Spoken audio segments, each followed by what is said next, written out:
Hello' friends, মোৰ YouTube চেনেললৈ আপোনালোকক স্বাগতম জনাইছোঁ। লগতে বহাগ বিহুৰ শুভেচ্ছা জনাইছোঁ আৰু অসমীয়া নৱবৰ্ষৰ আন্তৰিক অভিনন্দন জ্ঞাপন কৰিছোঁ। মোৰ ভিডিঅ'টো প্ৰথমৰ পৰা শেষলৈ চাই থাকিব, লাইক কমেণ্ট শ্বেয়াৰ কৰিব আৰু ছাবস্ক্ৰাইব কৰিব। এয়া মই আজি চমৰীয়া বৰবিষ্ণু আটাৰ সত্ৰত আছোঁ আৰু আপোনালোকক মই চমৰীয়া বৰবিষ্ণু আটাৰ সত্ৰৰ যিখিনি মই পাৰোঁ দেখুৱাবলৈ আপোনালোকক চেষ্টা কৰিম। এয়া আপোনালোকে চাই থাকিব। এয়া মই সত্ৰখনৰ সন্মুখত আছোঁ। এয়া সত্ৰখনৰ বাহিৰৰ গেট। এয়া আপোনালোকে চাওক, এইখন সত্ৰখনৰ বাহিৰৰ যি গেট, এয়া মই দেখুৱাইছোঁ আপোনালোকক। এয়া চাওক, সত্ৰখনৰ বাহিৰৰ বাউণ্ডাৰী ৱালখনেই এনেকুৱা বনোৱা আছে। এয়া আপোনালোকে চাইছে, বহুত ধুনীয়াকৈ বনোৱা আছে। আৰু এই সত্ৰখনৰ বাহিৰৰ যি বাউণ্ডাৰী ৱাল, এয়া আপোনালোকে চাইছে। এয়া চাওক, এয়া বাউণ্ডাৰী ৱালখন। এয়া মই সত্ৰখনৰ বাহিৰৰ মই যি বাউণ্ডাৰী ৱাল, তাতে মই আছোঁ। আৰু এয়া চাইছে আপোনালোকে যে সত্ৰখনৰ বাহিৰৰ যে সন্মুখত এটা ধুনীয়া এটা ৰাস্তা আছে। আৰু এই ৰাস্তাখন চাইছে আপোনালোকে, এই ৰাস্তাখন। আৰু এই ৰাস্তাখনৰ সন্মুখেদি বহুতো মানুহ যাতায়াত কৰে। আৰু ৰাস্তাখনৰ সিপিনে এটা সৰু এখন নদী এখন আছে। সেয়া আপোনালোকে চাইছে যে সত্ৰখনৰ সন্মুখভাগত মই গেটৰ সন্মুখত আছোঁ। আৰু এই গেটৰ সন্মুখৰ সিটো পাৰে এখন ধুনীয়া নদী এখন আছে। এয়া আপোনালোকে চাইছে যে নদী এখন আছে। আৰু এই সত্ৰখনৰ সন্মুখৰ ৰাস্তাখনৰ সিপিনে এখন নদী। আৰু ইমান এটা ধুনীয়া পৰিৱেশ। এইখন শ্ৰী মাধৱদেৱ উদ্যান সত্ৰখনৰ সন্মুখৰ লেফ্ট ছাইডত আছে। আৰু এইখনৰ সন্মুখতে এখন ৰাস্তা। আৰু এই ৰাস্তাৰ সিটো পাৰে নদীখন আছে। আৰু এই নদীখনৰ সেইপাৰে এইপাৰে এয়া চাওক কাষত, এই আমাৰ ৰাস্তাৰ এইপিনে চাওক, সত্ৰখনৰ গেট মই দেখুৱালৈ আপোনাক। এই আমাৰ সত্ৰখন।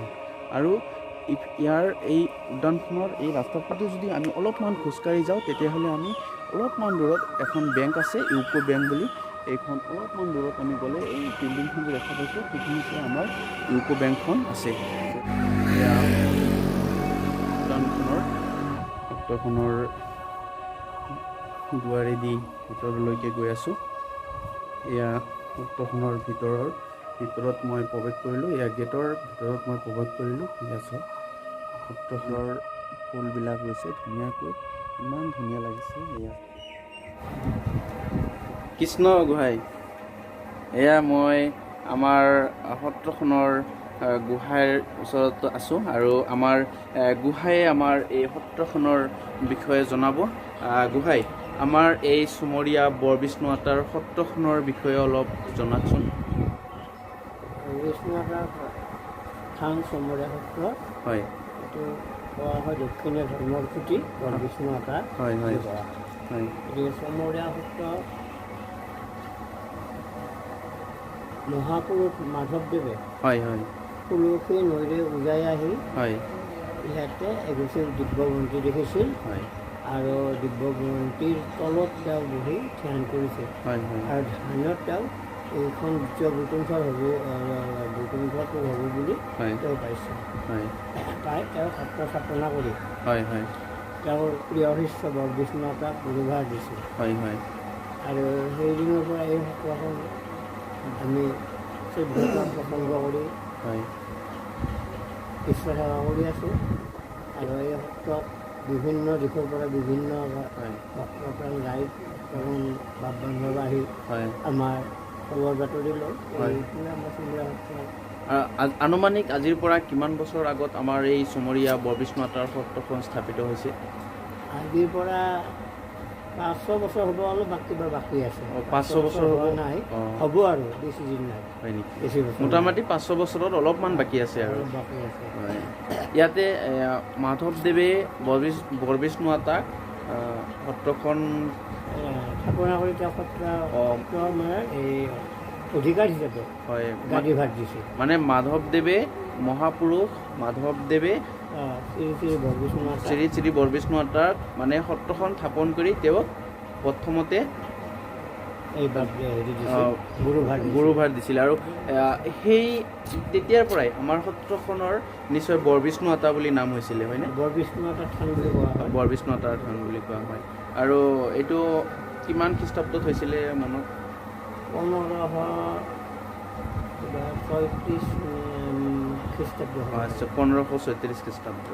আচ্ছা ইয়াতে এনে আমাৰ বছৰেকীয়া বা কিবা এনেকুৱা উৎসৱ পাৰ্বণ কেতিয়া? উৎসৱ পাৰ্বণ আমাৰ হৈ থাকে। হয় হয় আমাৰ আটা তিথিবিলাক ইয়াত পালন কৰা হয়। হয় হয় বিশেষকৈ আমি পালন কৰা হয় হয় শ্ৰী শ্ৰী শংকৰদেৱৰ তিৰোভাৰ তিথি জন্মতিথি, হয় হয় মাধৱদেৱৰ জন্মতিথি, হয় তিৰোভাৰ তিথি, হয় আৰু বিশেষ মহোৎসৱ হিচাপে পালন কৰা হয় হয় আমাৰ শ্ৰী শ্ৰী বৰবিষ্ণু অৱতাৰ তিৰোভাৰ তিথিটো। হয় এই তিথিটো ফাগুন মাহৰ শুক্লা 2 তাৰিখত হয়। ফাগুন মাহৰ শুক্লা 2 তাৰিখে। তাত মানে বহুত সহ মানুহ ইয়াত আহে, অঁ আহি সেৱালৈ দৰ্শন কৰি হয় আৰু এখন সভা হয়। এইটো কেইদিনীয়া হয়? এইটো আমাৰ আদ্ৰৱীটো থাকে 4 দিন। 4 দিন। প্ৰথম দিনাখন আমাৰ সত্ৰতে ভিতৰতে থাকে বস্তুটো, হয় হয় আৰু দ্বিতীয় দিনাৰ পৰা আমাৰ সত্ৰৰ পৰা হয় আমি আসন, হয় হয় যিটো আসনখন আমি গোসাঁই বুলি কোৱা হয়, গোসাঁই বুলি কয়। হয় গোসাঁই আমি আমাৰ যিটো সভাঘৰ হয় হয় আমাৰ সত্ৰৰ অলপ পূব দিশত, হয় পূব দক্ষিণ দিশতে সেই হয় সভাঘৰটো, হয় আৰু সেই সভাঘৰলৈ নিয়া হয়। হয় আৰু তাতে শুক্লা 2 তাৰিখত মানে নাম প্ৰসংগ, প্ৰসাদ বিতৰণ, হয় আচ্ছা হয় শুক্লা 2 তৃতীয়াৰ দিনাখন ৰাম বিজয় নাট হয় না? হয় সেইদিনাখন তাৰ পৰা গোসাঁইটো হয় আমি মূল সত্ৰৰ ভিতৰলৈ অনা হয়। হয় হয় আৰু সত্ৰৰ প্ৰশাসন বুলি কয় যিখন ডাঙৰ চোতা, হয় হয় তাতে মানে শ শ মানুহৰ সমাগম হয় হয় এই ভাওনাখন হয় আহি চাই। হয় এইটো পৰশুৰামে হয় মানে অধৰ্ম ভংগ কৰাৰ কাৰণে ৰামক ইফালে কাটিব খুজি যায়, অঁ আৰু হয় ৰামে সীতাক বিবাহ কৰাই আনে। হয় হয় এইটো এটা দৃশ্য ৰাম বিজয় নাট বুলি ৰাম বিজয় নাট বুলি কোৱা হয়। এয়া আমাৰ গোহাঁয়ে সত্ৰখনৰ বিষয়ে জনালে যে আমাৰ সত্ৰখন আনুমানিক 1534 খ্ৰীষ্টাব্দত আনুমানিক নহয়, 1534 খ্ৰীষ্টাব্দই হয় ন? এয়া 1534 খ্ৰীষ্টাব্দত মহাপুৰুষ শ্ৰী শ্ৰী মাধৱদেৱে সত্ৰখন স্থাপন কৰি শ্ৰী শ্ৰী বৰবিষ্ণু আতাৰ হাতত সত্ৰখনৰ গুৰুভাৰ অৰ্পণ কৰিছিলে, আৰু তেতিয়াৰ পৰাই আমাৰ সত্ৰখন চুমৰীয়া বৰবিষ্ণু আতাৰ সত্ৰ নামেৰে নামাকৰণ কৰা হৈছে হয়নে? আৰু আমাৰ ইয়াত আমাৰ গোহাঁয়ে জনাইছে যে ইয়াতে শংকৰদেৱৰ, মাধৱদেৱৰ আৰু বিভিন্ন আতাৰ জন্মতিথি আৰু তিৰুভাৰ তিথি এইবোৰ উদযাপন কৰা হয় হয়নে? আৰু যিটো ফাগুন মাহৰ 2 শুক্লা তিথিত হয়নে, তেতিয়া আমাৰ যি বৰবিষ্ণু আতাৰ তিৰুভাৰ তিথি, সেইটো 4 দিনীয়া এটা কাৰ্যসূচী লৈ পালন কৰে। আৰু তাতে বিশেষ আকৰ্ষণ আমাৰ ৰাম বিজয় নাট ইয়াতে পৰিচালনা কৰে, প্ৰদৰ্শন কৰে। আৰু আমাৰ এই সত্ৰখনৰ হাজাৰ হাজাৰ মানুহ অসমৰ বাহিৰৰ বিভিন্ন ঠাইৰ পৰা হাজাৰ হাজাৰ মানুহ আহি পেলাই আমাৰ ইয়াতে চায়। তো আপোনালোকেও আহিব পাৰে, আপোনালোকেও আহি আমাৰ এই চুমৰীয়াৰ বৰবিষ্ণু আতাৰ সত্ৰলৈকে আপোনালোকেও আহিব, আহি পেলাই চাব, আশীৰ্বাদ ল'ব, সেৱা ল'ব। এয়া আৰু কিবা ক'ব? কিবা ক'বলগীয়া মানে আমাৰ ইয়াতে আৰু হয় 1718 খ্ৰীষ্টাব্দত হয় হয়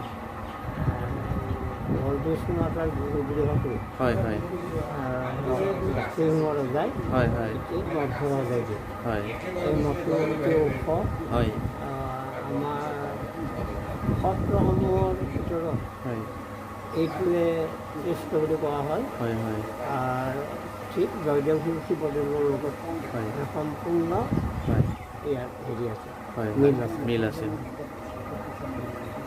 এয়া আমাৰ গোহাঁইৰ পৰা আমি বহুতখিনি কথাই জানিলোঁ। এয়া আৰু আপোনালোকেও আহিব, আহি পেলাই বহুত ভাল লাগিব। আমাৰ এই সত্ৰখনৰ বিভিন্ন দিশত আপোনালোকক দেখুৱাম আৰু কিছু কথা পাতিম।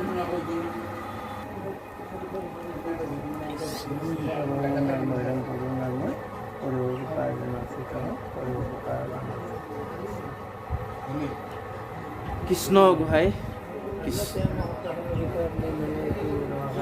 হয় হয় হয় হয় হয় হয় হয় হয় হয় হয় বহুতে এনেকুৱা হয় কথা লৈছে হয় হয় হয় প্ৰচাৰ কৰিছে। হয় কৃষ্ণ ইয়াতে বিশেষকৈ হয় এটা বস্তু হৈ গ'ল হয় মাধৱদেৱ মহাপুৰুষে নিজ হাতে হয় আসন হয় তৈয়াৰ কৰি হয় ইয়াতে তেওঁ যিখন হয় গুৰু আসন হয় হয় প্ৰতিষ্ঠা কৰিছিল হয় এই গুৰু আসনখন ইয়াতে ৰখা হৈছে মাধৱদেৱে নিজে হাতে বনাই বনাই এখন গুৰু আসন বনাইছিলে আৰু এইখন ইয়াতে ৰখা হৈছে আপুনি দেখাব পাৰে এতিয়া দেখাব পাৰি এয়া চাওক আমাৰ গোহাঁয়ে দেখুৱাইছে যে মহাপুৰুষ শ্ৰী শ্ৰী মাধৱদেৱে নিজে হাতে গঢ়া এইখন আসন কৃষ্ণ সেয়া চাওক আৰু আমাৰ 500 বছৰ ধৰি বন্তি এইটো হয় আৰু এইটো হ'ল অক্ষয় বন্তি এয়া আমাৰ সত্ৰখন স্থাপন কৰাৰ সময়ৰ পৰা এতিয়ালৈকে আছে প্ৰায় 500 বছৰে হ'ব আৰু এতিয়ালৈকে এইখন এনেকৈয়ে জ্বলি আছে হয়নে এয়া আমাৰ গোহাঁয়ে এবাৰ কৈ দিয়কচোন এই বন্তি আমাৰ জ্বলি আছে হয় হয় সত্ৰ স্থাপনা মাধৱদেৱে কৰাৰ পৰা হয় হয় এই বন্তিঘৰ জ্বলি আছে ন কলিতা তেল আমি দি থাকোঁ হয় হয় নহ'ব দিয়া নাই হয় এয়া চাইছে আৰু এয়া চাওক সত্ৰখনৰ আৰু এই আসনখনৰ বিষয়ে অলপ কওকচোন এই আসনখন তেওঁ মানে সত্ৰ স্থাপনা কৰাৰ পিছত হয় বৰবিষ্ণু এটা এই আসনখন তেওঁ দিছিল মাধৱদেৱে নিজে হাতে বনাই নিজে হাতে বনাই দিছিল আৰু ইয়াতে তেওঁ এখন শাস্ত্ৰও লিখি দিছিল হয় হয় শাস্ত্ৰখনো এই আসনখনত আছে শাস্ত্ৰখনো আসনখনত আছে ইয়াতে কি কৰা হয় গোহাঁই ইয়াত নাম প্ৰসংগ হয় ইয়াত পাঠ হয় আৰু এই আমাৰ প্ৰসংগৰ সন্মুখত হয় হয় ভাগৱত থাপনা আছে হয় হয় এই আসনত হয় আৰু এই চতুৰ্ভুজ বিগ্ৰহ মূৰ্তিটো হয় হয় এইটো চতুৰ্ভুজ বিগ্ৰহ মূৰ্তি বুলি কোৱা হয় হয় এইটো মূৰ্তি আমাৰ নৰনাৰায়ণ ৰজাই হয় 700 বিঘা মাটি ভকতক নিষ্কাৰ কৰি দিছিলে হয় আৰু এই এটা মূৰ্তিৰ নামত হ'ব লাগে বুলি কৈছিল হয় নেকি আৰু সেই মূৰ্তিটো আমাৰ ইয়াত যিহেতুকে দুৰ্গাকালী ভদ্ৰ এইবিলাকৰ মূৰ্তি নাই হয় হয় আমাৰ ঈশ্বৰৰ বিষ্ণু মূৰ্তি বুলি হয় হয় এইটো চতুৰ্ভুজ বিগ্ৰহ মূৰ্তি হয় কৰি ইয়াৰ নামত এই চতুৰ্ভুজ বিগ্ৰহৰ নামত হয় হয় মানে মাটিখিনি নিষ্কাৰ কৰি দান দিছিল মই সত্ৰখনৰ বাহিৰলৈ আহিলোঁ গোহাঁইৰ পৰা বহুতখিনি কথা শুনিলোঁ জানিলোঁ আপোনালোককো দেখুৱালোঁ শুনোৱালোঁ গোহাঁয়ে আমাৰ চমৰীয়া বৰবিষ্ণু আটাৰ থান সত্ৰখনৰ বিষয়ে বহুতখিনি কথাই জনালে আৰু ইমান সৰু ভিডিঅ' এটাত যিহেতু সম্পূৰ্ণকৈ জনোৱাটো সম্ভৱ নহয় যিখিনি পাৰোঁ আপোনালোকক জনোৱালোঁ আপোনালোকেও আহিব আহি পেলাই চাব আৰু আশীৰ্বাদ ল'ব সেৱা ল'ব এয়া মই আপোনালোকক কিছু দেখুৱাই আছোঁ এইবোৰ চাওক ইয়াতে সত্ৰীয় নৃত্য বিভিন্ন ধৰণৰ সাংস্কৃতিক কাৰ্যসূচী হয় আৰু এয়া চাইছে সত্ৰখনৰ ফটো দেখুৱালোঁ আপোনালোকে এয়া মই প্ৰথমতে কৈছিলোঁ যে আমাৰ চমৰীয়া বৰবিষ্ণু আটাৰ থান সত্ৰখনৰ সন্মুখৰ লেফ্ট চাইডে এখন শ্ৰী শ্ৰী মাধৱদেৱ উদ্যান বুলি এখন উদ্যান আছে আৰু এই উদ্যানখনৰ কিছু এয়া আপোনালোকক দেখুৱাইছোঁ এয়া চাইছে ছোৱালী দুজনীয়ে টাটা দিছে কিমান ধুনীয়া এটা পৰিৱেশ ইয়াতে তেওঁলোকে আহি ইয়াতে তেওঁলোকে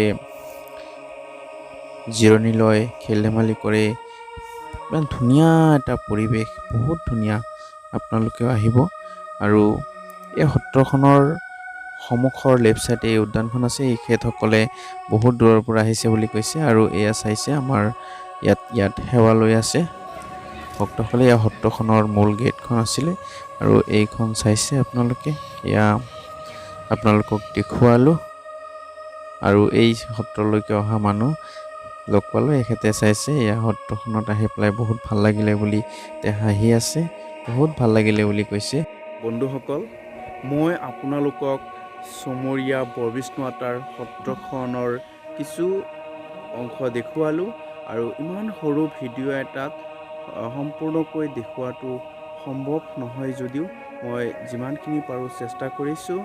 আপোনালোকে যদি কিবা ভুল পায় শুধৰণি কৰি দিব আৰু মোৰ ভিডিঅ'বোৰ চাই থাকিব আৰু আকৌ কেতিয়াবা আহিলে ভালকৈ ভিডিঅ' বনাম আৰু আজি গোহাঁইৰ পৰাও কিছু কথা জানিলোঁ আৰু আপোনালোকক জনোৱালোঁ।